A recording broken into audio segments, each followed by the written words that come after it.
This one's for TikTok. Morning everybody. We're at the back of Conwy Castle.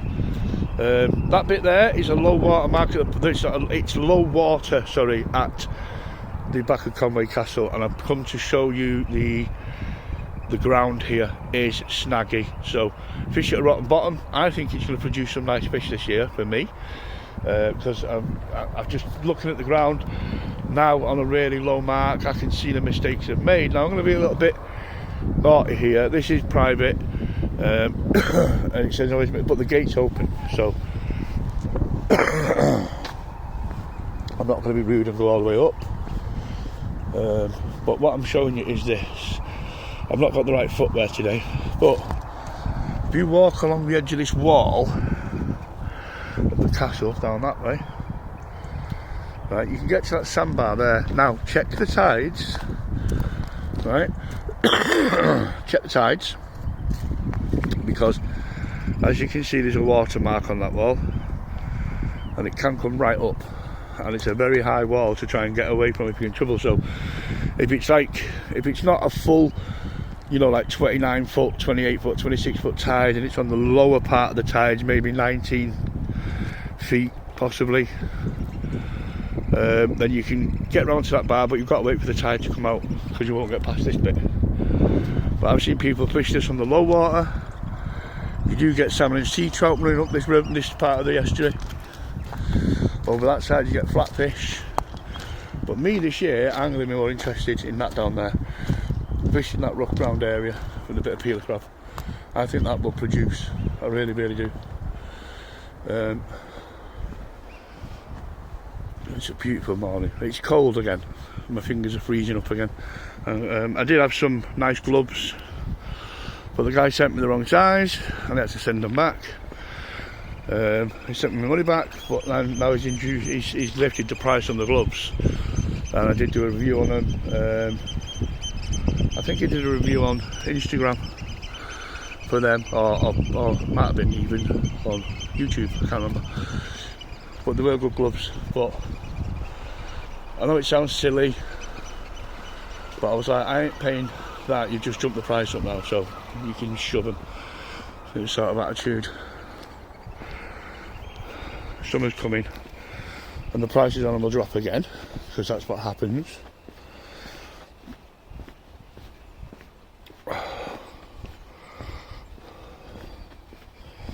Some lovely boats here, slipway. I don't think this slipway is in use anymore, because it looks absolutely boggy, to be honest with you.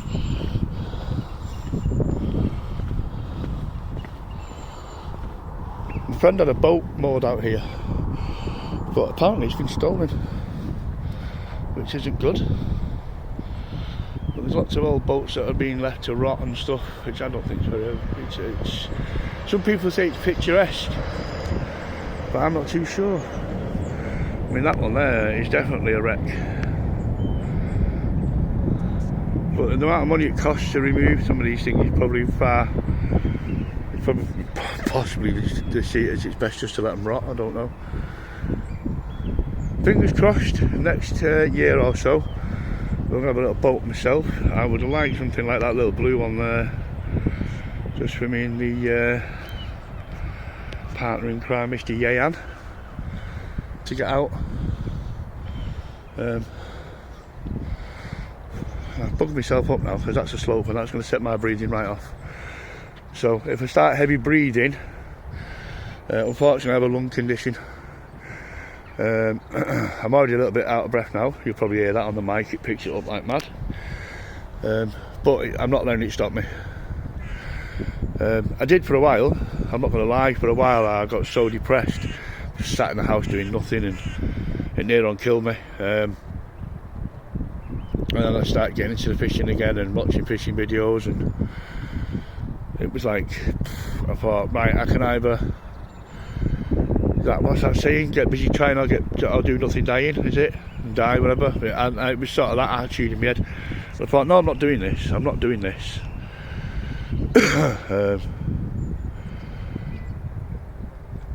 It was hard. I went from being a guy who could carry the house on the back to watching my wife and my kids had to move all the stuff in the house and everything when we had to move from the house we had because it wasn't suitable. And I couldn't do anything, I couldn't lift anything, I couldn't carry anything. It was horrible. Honestly, God, anybody who's a hard-working man out there who will know, or who is, even if you've got old and you can't do it, you'll know what I'm coming from. To be in your 30s, early 30s, and then get knocked on your backside and you can't do anything. You can't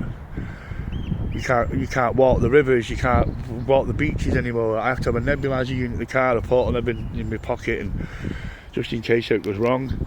It was hard, and it just hit me really, really hard. So anyway, I give myself a shake. 2017, I nearly died. It took 3 attempts to bring me around, and I was in a bad way. The first time was in 2003, and I got over that.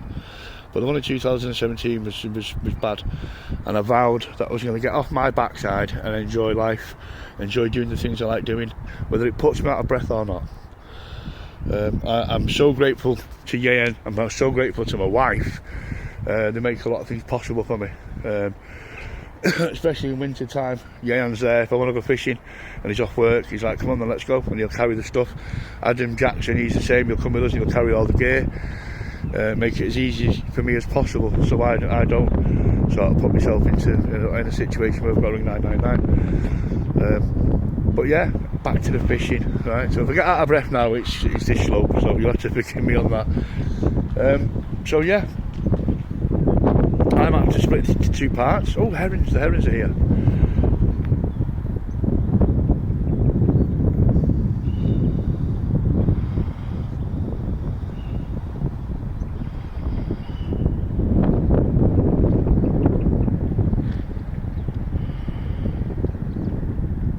That's possibly a breeding pair.